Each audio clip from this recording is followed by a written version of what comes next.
so many other guys that I served with and girls did so much more than what I ever did. The difference is I got hurt. I could have let that define who I was, but I didn't allow that. So I've rewritten my story and used the negative, and I'm making it positive. Clipper is at our 5 o'clock show jet scout level, so don't come right.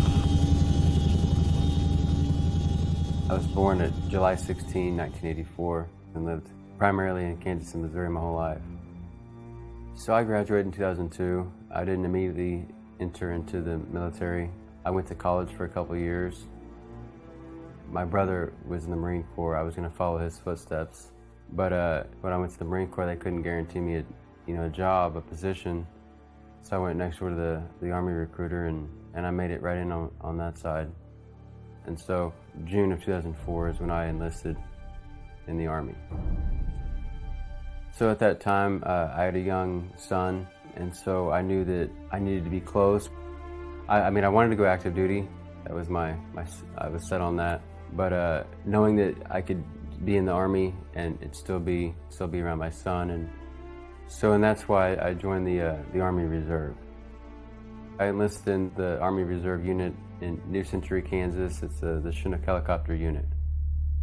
I was a 15 uniform is what I enlisted as, Chinook helicopter repairman. Basic training was in Fort Jackson, South Carolina. After basic training, you have to report to AIT, that's where your school, that's where I got my wings, and that was in Fort Eustis, Virginia.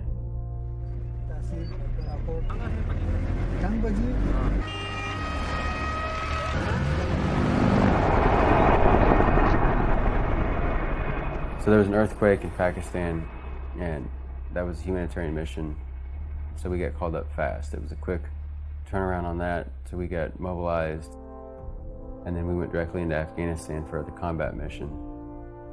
It was the end of 2005 to the end of 2006. And then 2009 was Uganda, Africa.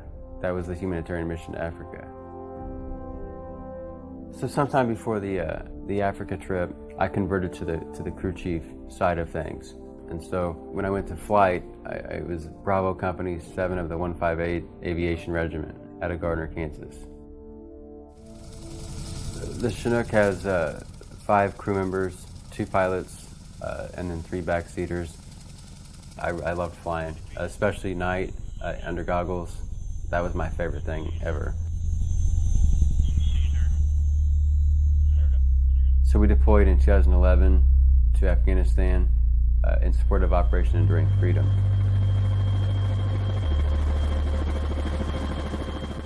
We went directly into Fob Shank, and that was cold, it was in the mountains, it was small, and it was a target.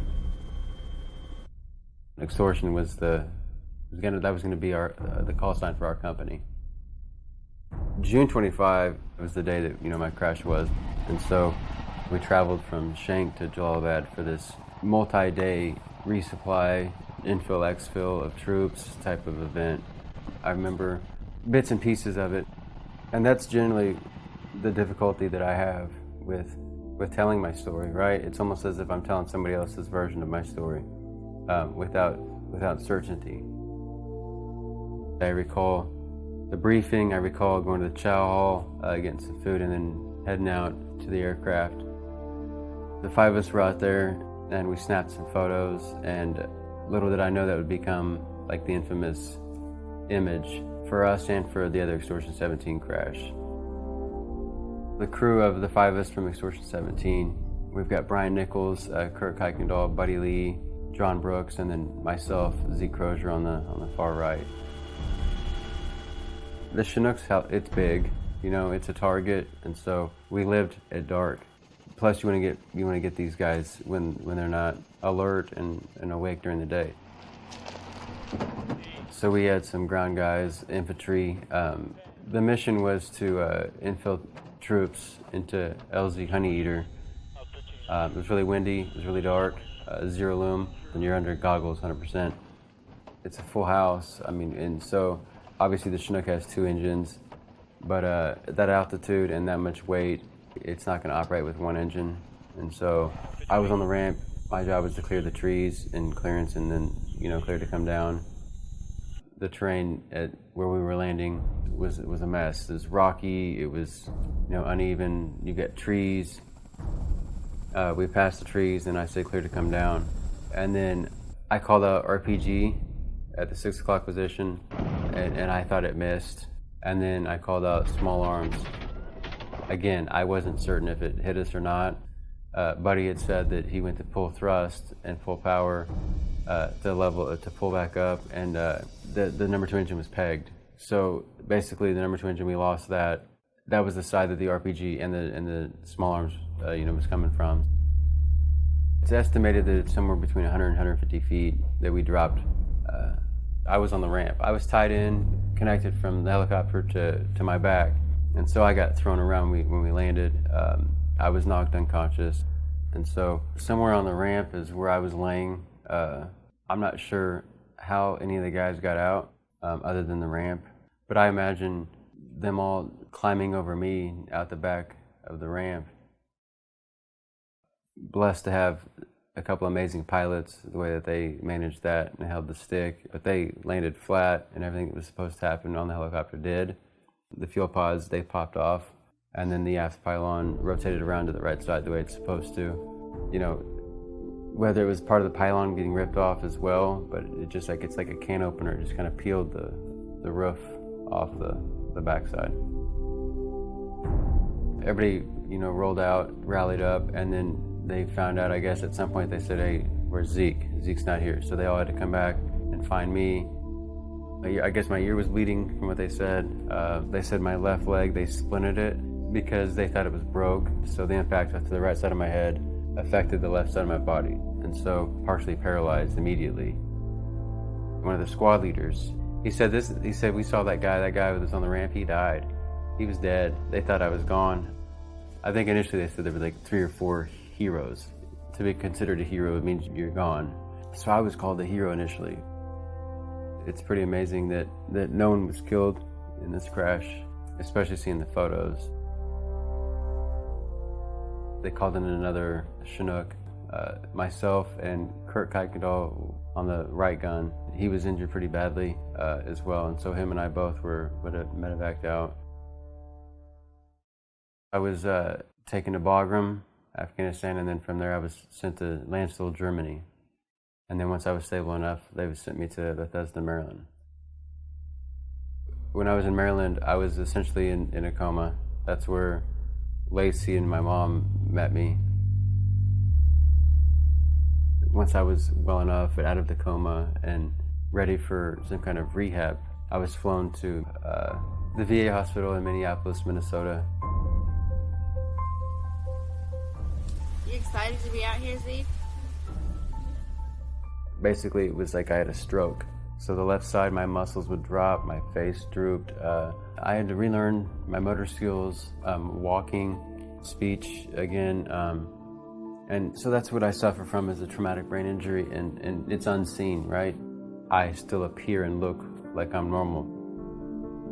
In the beginning, I was in rehab all day long. I would still wear the uniform. I'd go to my duty station, and then I would go to CBWTU, Community-Based Warrior Transition Unit. And I was initially temporary retired. It's TDRL, Temporary Duty Retirement List, but also dealing with like surgeries. I had a surgery on my hand, and just going through treatment, things like that, until they could finally get me through the med board. What am I being judged on? How I was initially, right? How bad was my injury initially? Or was I being judged on how I looked, how I was starting to look? Because I was starting to appear like, you look fine. Oh wait, you were a helicopter crash. So the process being retired out, it was difficult. And anytime you try to apply for something, a program, assistance, one of the first questions they ask you is, are you a Purple Heart recipient? And I'm sitting there going, I think I should be. And so I needed help getting my Purple Heart. So I went into his office, and that picture was on the wall. I met Congressman Kevin Yoder before my first deployment, and that's where that picture was taken. And I was like, hey, that's me. So little did I know that I'd be going in to see him after my second combat mission to Afghanistan, and he helped me get my benefits and my Purple Heart. They completed the med ward, and of course I was 100% medically retired. 29 and being retired out of the Army, I thought that was my purpose. I thought that was what I was going to do the rest of my life. I was going to be a lifer. Now I have to find a new vision, and I've always had the mindset though to not give up. So after I was injured, we ended up getting a lake lot. People kept throwing bottle caps around on the ground, and so I was just trying to police everything up and get it in one place. And so I just was messing around. I went to go hit a bottle cap with a hammer, and I totally missed, and it made me angry. And then I realized it was making me hit a consistent location multiple times, and so I ended up smashing all these bottle caps, nailed all the bottle caps down into this incredible piece of art, I suppose, if you want to call it that. I started messing with epoxies, and then I got into resins. I think it gave me a purpose. Handicapping, that came about because I was sitting in a handicapped spot with my permit and trying to put a name together, and the name came, Handicapping.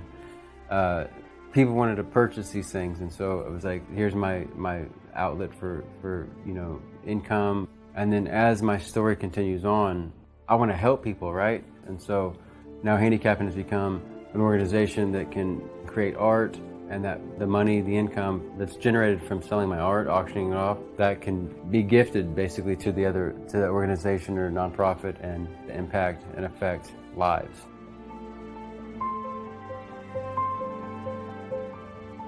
So Lacey and I met after my first deployment.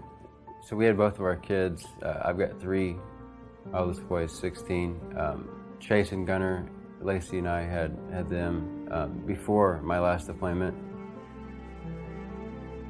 When I got hurt, we weren't married, so she really didn't have any say. And so the obstacles that she had to overcome to get to the point of being with me in the hospital, but the fact that she wanted to be there and fought to get to that point meant everything. The joke is that it took me getting hit in the head for me to decide to get married. We were in Minneapolis is where we were at, and she signed me out on the sign-out sheet from the hospital. We went to the courthouse. So we got married in 2011 when I was in the hospital.